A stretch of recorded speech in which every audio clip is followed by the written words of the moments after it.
Ceci est le nouveau Citroën C5 Aircross. Et il ressemble un peu à une chaise longue, car il est français, et donc il doit être grand et confortable. C'est une alternative à toute une série d'autres SUV. Dans cette vidéo, je vais vous expliquer comment il se compare à ses concurrents et s'il vaut vraiment la peine d'être regardé. Je vais vous faire visiter l'extérieur, montrer l'intérieur et voir à quel point il est pratique. Il nous faudra encore quelques valises. Ensuite, je vais le conduire et vous dire ce qu'il a de bien point, quel animal a les plus gros œufs de Fabergé et qu'est-ce qui n'est pas très bon. Donc, je suis Matt Watson et vous regardez Carreau. Visuellement, à l'avant, c'est une voiture assez jolie. Elle paraît massive. J'aime le design des phares. Ici, nous avons le nouveau logo Citroën, beaucoup d'éléments de la calandre et différentes lignes sur la carrosserie. Au fait, il n'y a qu'une seule couleur standard, le rouge. Pour toutes les autres, il faut payer un supplément. Passons le long du côté. Les jantes en alliage commencent à 18 pouces. Ensuite, il peut y avoir du 19 pouces, et voici ces 20 pouces en option. Au-dessus des arches, il y a des protections noires avec des lignes sculptées. En général, il y a beaucoup de courbes pour donner à la voiture un aspect plus tout-terrain. En bas sur les côtés, il y a des bas de caisse en plastique noir. En option, on peut prendre un toit bicouleur, mais sur cette voiture, il est presque invisible car la couleur est bleu foncé, et une partie du toit est déjà noire. Passons à l'arrière. Enfin, attendez, d'abord quelque chose. Certains considèrent Citroën comme une marque bon marché, mais écoutez ce son de porte. Ce n'est pas du tout bon marché. C'est agréable. Normalement les portes arrière sonnent moins bien, mais ici tout est solide, et ça m'a vraiment impressionné. Ici, il y a le plus grand haillon électrique du monde, car c'est la version électrique. Il existe aussi une version essence, elle est presque identique. J'en parlerai plus tard. À l'arrière, il y a des contours étranges. Je ne sais pas quoi en penser. Le caméraman Louis dit qu'il aime ça. Moi, j'aime bien ces éléments nervurés près des feux arrière. On peut même s'y appuyer et discuter agréablement avec votre voisin. Imaginez, on me paie même pour toutes ces bêtises. Passons maintenant à l'arrière. Il est grand et carré. Et ce sont surtout les feux arrière qui donnent un peu de caractère, car dans l'ensemble, c'est juste un arrière carré. Un arrière un peu lourd. Et il n'y a rien de plus à ajouter ici. Le Aircross Essence de base commence à un peu moins de 35 000 livres, ce qui est à peu près au niveau de la Kia Sportage ou du Nissan Qashqai. Les versions plus riches, avec équipement supplémentaire, coûtent presque 36 000, et le plug-in hybride atteint presque 39 000. Le C5 électrique, comme celui que j'ai ici pour le test, commence à un peu plus de 34 000. Mais c'est la version haut de gamme avec plusieurs options payantes, notamment la peinture bleue et des roues plus grandes. Cette voiture coûte 40 000 livres. Alors, est-ce qu'elle donne l'impression de valoir ce prix à l'intérieur? Globalement, j'aime le design. C'est une ligne droite, une console centrale avec un écran multimédia vertical. Dans ce format, la navigation est plus pratique que sur un écran horizontal. Il y a quelques éléments étranges avec les haut-parleurs, mais ils ont l'air plutôt stylés. Et j'aime que le matériau soit texturé, agréable au toucher et doux. Le plastique est parfois dur, par exemple l'encre des portes, mais les autres éléments ont un revêtement doux. C'est bien. L'accoudoir est aussi doux, même si tout autour est dur, mais dans l'ensemble, rien de critique. Et l'assemblage est très qualitatif, rien ne bouge. L'écran multimédia est assez net. On peut même configurer les widgets, les déplacer et choisir d'autres raccourcis. Je l'ai éteint. Allume-le. Oh, il est revenu. C'est le mode économie d'énergie. Ne fais pas d'économie d'énergie maintenant. Je suis en train de filmer. Donc, le système multimédia est assez simple à utiliser, mais honnêtement, vous utiliserez quand même votre téléphone. Par exemple, moi j'ai Android Auto. Il se lance rapidement, tout fonctionne de manière fluide. Il y a aussi un petit problème. Une partie du climat est contrôlée via l'écran. Par exemple, la vitesse du ventilateur doit être choisie via le menu, même s'il y a quelques boutons séparés. Dans tous les cas, parfois il faut quand même toucher l'écran tactile. Pour activer le chauffage des sièges, qui est présent dans la version haut de gamme, il faut faire ceci. Sortir d'Android Auto, appuyer sur le contrôle des sièges, activer le chauffage, puis revenir dans Android Auto. À l'avant, il y a aussi un tableau de bord entièrement numérique, et le graphisme est vraiment bon. Pour changer ce qui s'affiche sur cet écran, malheureusement, il faut aller dans le menu. Où est-il? Ah oui. Paramètres, personnalisation, affichage, personnalisation, configurer l'affichage du conducteur. Et là, on peut choisir différents styles d'affichage. Honnêtement, tout cela est trop compliqué. Pourquoi ne puis-je pas simplement le changer avec un bouton sur le volant? Ce que j'aime vraiment, c'est le head-up display. Il affiche la vitesse en grands chiffres. Tout est très clair et facile à lire. L'intérieur est globalement agréable. D'habitude, je ne suis pas fan du plastique brillant, mais ici il y a un motif fait de logo Citroën, donc les rayures ou traces ne se voient pas trop. Les espaces de rangement sont corrects. Sous l'accoudoir, il y a un compartiment spacieux, et il s'ouvre avec un double couvercle. On peut poser la main dessus pendant que le passager fouille en dessous. Je ne sais pas si cela arrive dans la vraie vie, mais bon. Il y a un porte-gobelet, pas très grand. Il y a une recharge sans fil, et dessous encore un petit espace pour les petits objets. Des ports USB-C et une prise 12 verres. La boîte à gants est de taille correcte. Il y a un petit renflement pour le bloc de fusible, mais rien de critique. Par contre, les poches de porte sont vraiment grandes. Je montre, une grande bouteille rentre sans problème. La position de conduite est assez bonne. Le volant a une large plage de réglage. Toutes les versions ont un siège conducteur à réglage électrique. Pour le passager, c'est mécanique. J'aime beaucoup les sièges. Le matériau est agréable. Ils sont doux et fermes à la fois, avec un bon profil.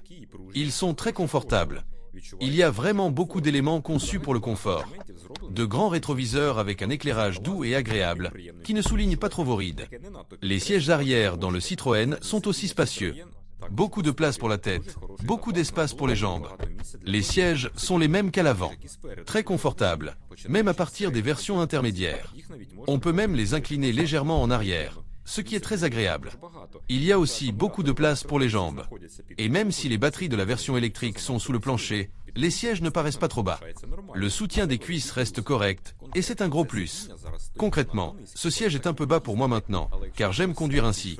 Mais si quelqu'un est plus droit, il y a beaucoup de place pour les jambes. C'est vraiment génial. Pour transporter 3 personnes à l'arrière, le siège central est assez confortable. Oui, tout le monde peut s'asseoir, allons-y. La procédure est connue de tous. En largeur, c'est un peu juste. Si vous voulez plus d'espace, regardez la Skoda Kodiaq. Mon test complet et les meilleures offres pour ce modèle sont disponibles via la bannière en haut ou le QR code. Alors, qu'en est-il de la place pour la tête? C'est assez correct. Et pour les jambes, tout va bien, tout est parfait. Bien, sortez d'ici. Il y a un accoudoir, mais avec porte-gobelet ouvert. Pas l'idéal. Il y a aussi une petite étagère pour téléphone ou tablette. Derrière les dossiers, il y a 2 poches et une petite pour téléphone. Il y a 2 ports USB-C et une prise 12 verres. Il y a aussi un petit bac inutile ici, et un autre. Les poches de porte sont assez grandes. Une grande bouteille rentre sans problème. Les fixations Isofix sont derrière des fermetures éclairs. Un peu gênant. J'ai toujours peur de casser ces fermetures éclairs. Essayons d'installer un siège enfant. Je pense que ce sera assez simple. C'est fait. Un seul point. C'était même plus facile que je pensais. Oui, je monte dedans. Fixateur. Voilà le problème avec ce type de système. Très bien. Une fois installé, on ne le retire généralement pas souvent. Mais parfois, dans une famille avec 2 voitures, il faut déplacer le siège enfant d'une voiture à l'autre. Mais où diable est-ce que ce trou est? Ah, enfin! Regardez, il y a plein de place. Je pense qu'on n'a pas besoin de bouger le siège. Ah non, attendez. Ce siège est maintenant beaucoup plus reculé que ma position habituelle au volant. Pas juste. Je vais le mettre en face de mon siège. Voilà, comme ça. Correct. Maintenant, c'est équitable. Nous n'avons tout simplement pas préparé la voiture correctement avant le tournage. Désolé, Citroën, je ne voulais pas montrer votre voiture sous un mauvais jour. Passons au coffre. Dans cette version haut de gamme, il y a l'accès sans clé et il fonctionne à chaque fois. Dans certaines voitures, c'est très capricieux.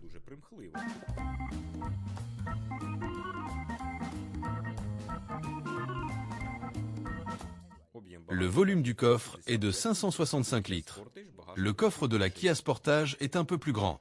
Si vous voulez voir mon test complet de la Kia, cliquez sur la bannière en haut ou scannez le QR code à l'écran.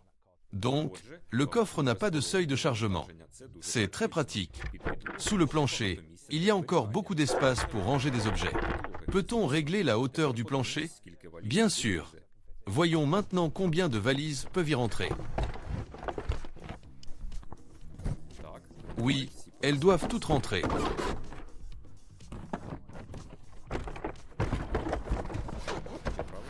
Est-ce que je les dispose correctement? Allons-nous réussir à caser les 8? Pour l'instant, ça semble prometteur. Ah, attendez, il en reste une. Mais si on réorganise un peu, tout se ferme.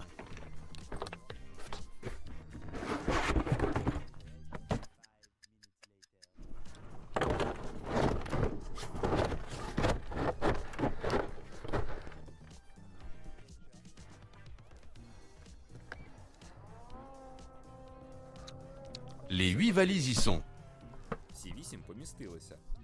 Il nous faut encore des valises. Le coffre est vraiment énorme. Quoi montrer d'autre ici? Oui, retirons ça. Il doit y avoir une prise 12V ici. Voilà, elle est là. Il y a quelques points d'ancrage.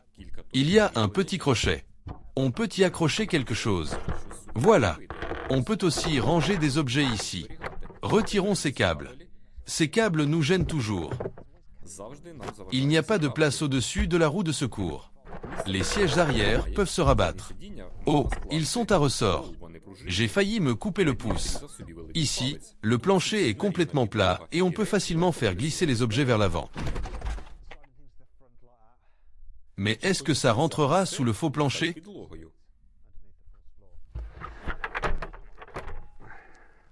Oui, allons-y.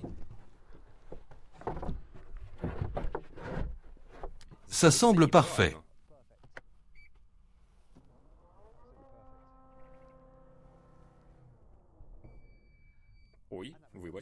Oh, désolé. Probablement l'endroit le pire pour la garniture en plastique noir, c'est ici. On la touche toujours.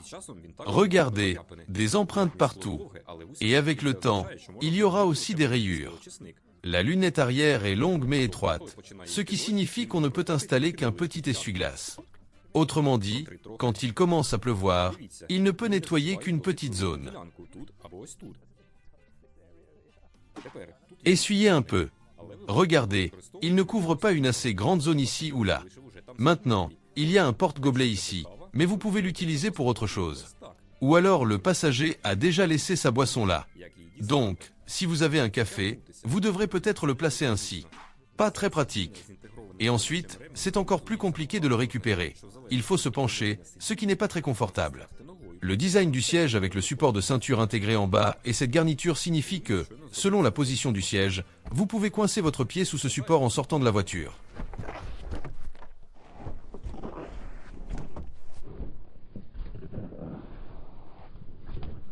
Louis vient juste de le faire en sortant. Ça a l'air assez drôle. Moi aussi, j'ai fait pareil, mais ce n'est pas si grave. Voici quelques points forts du Citroën C5 Aircross. Les portes ont des accoudoirs encastrés et cachés. Si on regarde de près, on peut voir le joint. C'est comme une version automobile d'une piscine sans bord. Dans la niche centrale, il y a une sortie d'air pour souffler l'air froid de la climatisation et refroidir les boissons. Elle est ici, voyez? La voilà. J'ai ici la version haut de gamme du Citroën C5. Cela signifie que la voiture est équipée de phares LED matriciels. Et devinez ce qu'ils savent faire? Oui, ils peuvent partiellement atténuer les faisceaux pour ne pas éblouir les conducteurs venant en sens inverse. Pas besoin de passer constamment des feux de croisement aux feux de route. La voiture le fait automatiquement. Très pratique. La voiture dispose d'un chat GPT intégré, donc les commandes vocales fonctionnent de manière intuitive. On peut même poser des questions aléatoires en conduisant. Par exemple, quel animal a le plus gros œuf de Fabergé? Par rapport à la taille du corps, c'est le tapir du Brésil. Et moi, je pensais que c'était le cachalot. On peut prendre la voiture avec la fonction Vehicle to Load, c'est-à-dire qu'on peut brancher un adaptateur et faire fonctionner des appareils ménagers directement depuis la voiture, par exemple un micro-ondes. On peut même recharger une autre voiture. Mais cette fonction n'est pas encore disponible sur ce modèle. Elle sera proposée l'année prochaine. Je voulais savoir si on pourra l'installer sur les voitures déjà achetées. Nous avons essayé de joindre le service presse de Citroën, mais personne n'a répondu. Mon idée est la suivante. Si j'achète maintenant un nouveau C5 Aircross et qu'il n'a pas la fonction Vehicle to Load, Citroën dit qu'ils l'installeront sur les voitures qui sortiront l'année prochaine. Mais est-ce qu'ils l'installeront sur celles achetées cette année? Les détails concrets de fonctionnement peuvent varier, mais les constructeurs essaient généralement de soutenir leurs clients. Le mieux est de vérifier directement auprès de Citroën si l'on pourra équiper le C5 Aircross avec cette technologie. Quel animal a le plus gros arrière? Le plus gros arrière appartient à la baleine bleue. Ces créatures majestueuses peuvent peser jusqu'à 200 tonnes et ont un corps large et arrondi, ce qui rend leur taille encore plus impressionnante. Revenons maintenant à la voiture. Il s'avère que Citroën ne proposera pas la fonction Vehicle to Load sur les versions C5 Aircross déjà sorties. Donc, si vous avez déjà acheté la voiture, malheureusement, il n'y a rien à faire. Un des points forts du C5 Aircross, sous le capot, il y a quelque chose pour chacun. On peut prendre un moteur essence 1,2 litres turbo de 145 chevaux, avec traction avant et boîte automatique, offrant une accélération correcte jusqu'à 100 km/h. Ou choisir le hybride, un moteur essence 1,6 litres 4 cylindres turbo avec moteur électrique. En mode électrique, la voiture peut parcourir jusqu'à 90 km. Elle développe 195 chevaux et atteint cette accélération jusqu'à 100 km/h. Il existe aussi une version électrique, où le moteur électrique entraîne les roues avant. Évidemment, il n'y a pas de boîte de vitesse, puisque c'est électrique. Elle développe 213 chevaux et accélère de 0 à 100 km/h en 8,9 secondes. Mais quelle est la situation réelle? Je passe en mode sport. Pour être honnête, le mode sport ici n'est probablement pas vraiment nécessaire. Alors, on y va? Doucement, tranquillement, tout comme il faut. Et voilà, l'indicateur d'accélération apparaît maintenant. Eh bien, c'est à peu près ça, non? Un peu plus rapide, mais pas de manière significative. On appuie sur l'accélérateur. Regardez, les roues ne patinent pas. Pour une voiture qui pèse 2,1 tonnes, c'est tout à fait satisfaisant. Une voiture assez lourde. Bien sûr, le départ au feu rouge jusqu'à 100 km/h est correct, c'est le test standard. Mais ce qui est vraiment important, c'est le comportement réel de la voiture lors de la conduite, quand il faut accélérer rapidement, doubler ou s'insérer sur une route chargée. Donc, mesurons l'accélération de 50 à 110 km/h. C'est parti. Combien de temps cela va-t-il prendre? La dernière portion est un peu plus longue, mais rien de grave. Pour un dépassement, c'est suffisant. Le problème, c'est que le moteur doit fournir beaucoup d'efforts pour déplacer un tel poids. Oh, regardez, sur l'autoroute à 2 voies à 110 km/h, un piéton se trouve sur la route. Très bon choix. Et bien que les performances soient correctes, le poids de la voiture gêne un peu. 2,1 tonnes, c'est trop. La version essence 1,2 litres est presque une demi-tonne plus légère. Mais comment cela affecte-t-il le freinage? Nous allons le découvrir avec le test de freinage de 100 km/h à l'arrêt complet. J'espère que les pneus de qualité Michelin nous aideront. Alors, c'est parti. Je m'attends à environ 35 mètres, mais c'est une voiture assez lourde, donc 36 mètres sera aussi acceptable. Un peu de balancement car la suspension est souple. Mais la mission est accomplie. 33 m. Concernant le freinage d'urgence, c'est très bien. Souvent, les voitures électriques freinent brusquement ou de manière incohérente à cause de la combinaison de la régénération et des freins traditionnels qui doivent fonctionner ensemble. Voyons maintenant comment cela se passe dans cette voiture et si ce sera un peu inconfortable.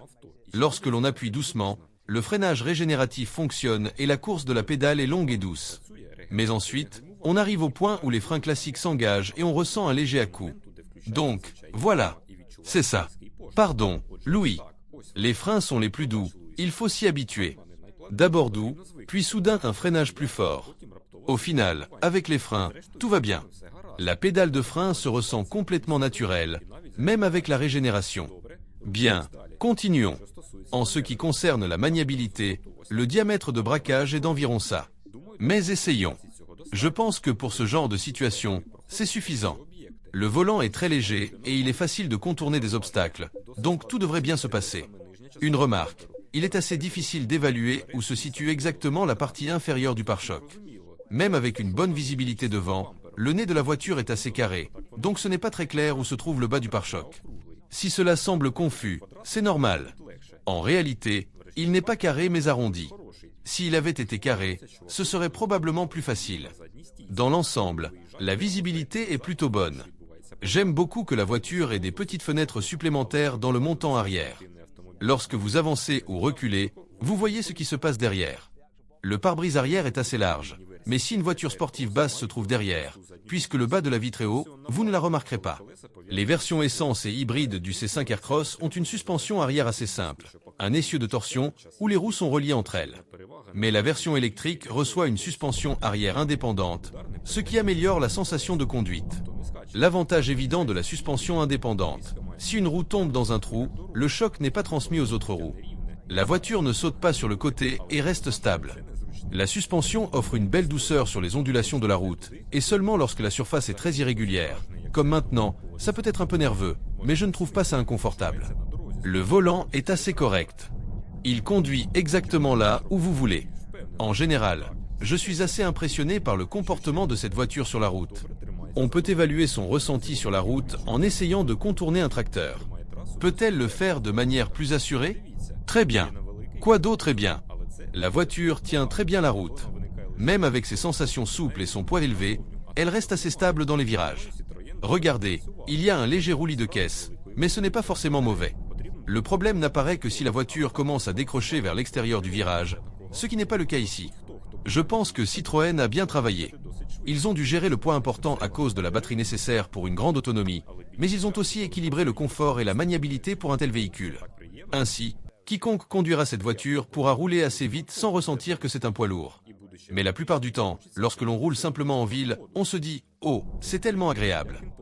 Une telle voiture doit être très confortable pour les longs trajets. Et étant électrique, on veut évidemment une autonomie solide. Voyons donc comment elle se comporte sur de longues distances. Concernant le bruit de la route et du vent, tout est à un bon niveau.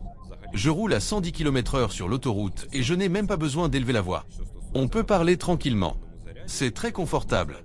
En général, les sièges sont agréables et permettent de rouler sur de longues distances.